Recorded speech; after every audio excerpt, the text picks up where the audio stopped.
So you bought some shares in Australia, congrats. You've taken the first step toward building long-term wealth. But now comes the big question, how are your investments taxed?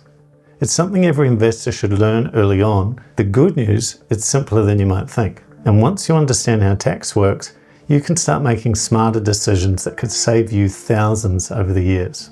So in this video, we'll break down exactly how tax applies to your shares and also the common mistakes that left unchecked will quietly eat into your returns over time.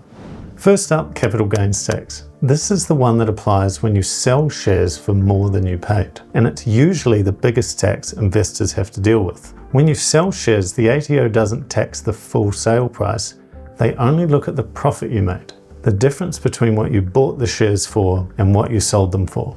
That profit is called a capital gain. But here's the key thing, your capital gain gets added to your other income for the year, things like your salary or business income. So the tax rate you pay on your gains depends on which income tax bracket you fall into. Let's say you buy shares for $5,000. Later, you sell them for $7,000. That's a gain of $2,000. You don't pay tax on the full $7,000, only on that $2,000 gain. Now let's look at how income brackets change things. If you earn about $45,000 a year, your marginal tax rate's 30%. So on that $2,000 gain, you owe around $600 in tax. But if your income is closer to $135,000 a year, your marginal tax rate is 37%. That means the same $2,000 gain would cost you $740 in tax. So depending on your income, the same profit can have a very different after-tax outcome. And that's why the 12-month holding rule we'll cover in a moment is such a powerful strategy. It can literally cut that tax bill in half. Next, let's talk dividends. These are the regular cash payouts that companies give shareholders when they make profits. And yes, dividends are taxable. They get added to your income for the year, just like a capital gain does. But here's the advantage we have in Australia, franking credits.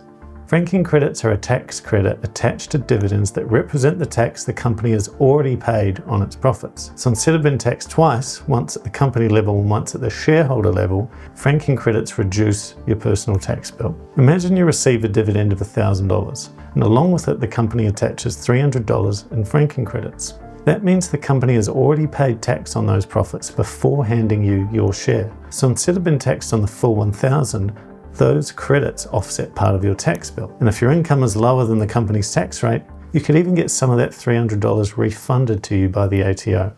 To make sure you're getting the most out of your dividends, tools like Navexa track and apply those franking credits automatically, so you don't miss out. The 50% capital gains tax discount. This is one of the simplest but most effective tax breaks for investors, the 50% CGT discount. If you hold your shares for more than 12 months before selling, you only pay tax on half of your capital gain. So let's say you make a $5,000 gain on a share sale. If you held those shares for less than 12 months, you're taxed on the full $5,000. But if you hold them for more than 12 months, you only pay tax on half. That's $2,500. So instead of owing tax on the full profit, your bill is cut in half. That's a massive advantage for long-term investors. Not every investment works out, but even losing trades can help you big at tax time. This strategy is called tax loss harvesting. Tax loss harvesting is when you deliberately sell an underperforming stock at a loss, so you can offset that loss against your gains from other investments. It doesn't mean you've failed, it's about using those losses strategically to reduce your overall taxable income. So let's say you've made $4,000 gain on one stock this year, but another stock in your portfolio is sitting at a $1,500 loss. So if you sell that losing stock, you can use the $1,500 loss to offset your $4,000 gain. That means instead of being taxed on $4,000, you're only taxed on $2,500. It's a smart way to reduce your tax bill and make the most of a bad situation. Finally, let's talk about something less exciting but absolutely essential, keeping good records. Because no matter how good your strategies are, if you don't have the right records, tax time can turn into an absolute nightmare. The ATO requires you to track every trade you make, including the date, price, quantity, brokerage fees, and any dividends or franking credits that you've received. If you don't keep accurate records, you risk overpaying tax because you can't calculate the cost base correctly, or you end up underreporting, which can get you in trouble. So imagine you've been investing for 5 years, you've done dozens of trades across different brokers, collected dividends and earned franking credits. Come tax time, the ATO expects you to know every single detail: when you bought, when you sold, how much brokerage you paid, and how much income you earned. Without proper records, it's almost impossible to get that right. And mistakes here can be super costly. With Navexa, all of this, your capital gains, your dividend income, franking credits, even your tax reports, is calculated and organised automatically.